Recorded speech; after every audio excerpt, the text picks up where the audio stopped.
নিঃসন্দেহে আল্লাহ তাআলা সব কিছুর মালিক। তিনি তার বান্দাদের জন্য ৬ ঋতুর মাঝেই বিভিন্ন নিয়ামত দান করেছেন। তন্মধ্যে মুনাক্কা অনেক বড় একটি নিয়ামত। মুনাক্কা আঙুরেরই একটি জাত।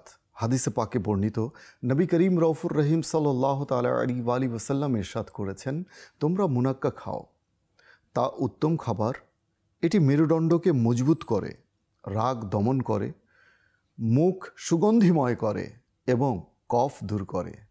মুনাক্কা বীজ সহ খাওয়া যায়, বরং মুনাক্কার বীজ পাকস্থলী সুস্থ রাখে।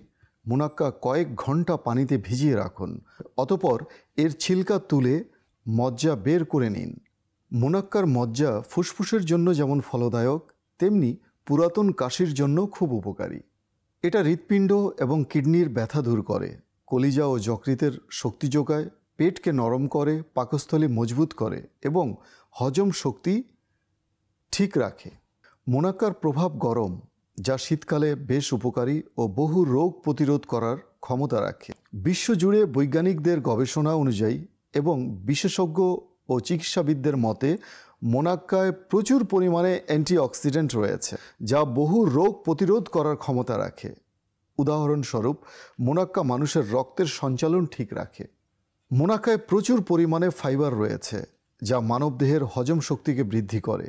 হাড়কে মজবুত করার জন্য মুনাক্কায় বিভিন্ন খনিজ পদার্থ রয়েছে।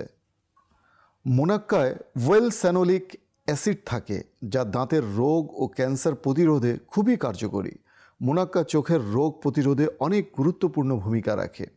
মুনাক্কা মানব দেহের মধ্যে রক্ত বৃদ্ধি করতে ও দেহে রক্তশূন্যতা পূরণ করতে সহায়ক।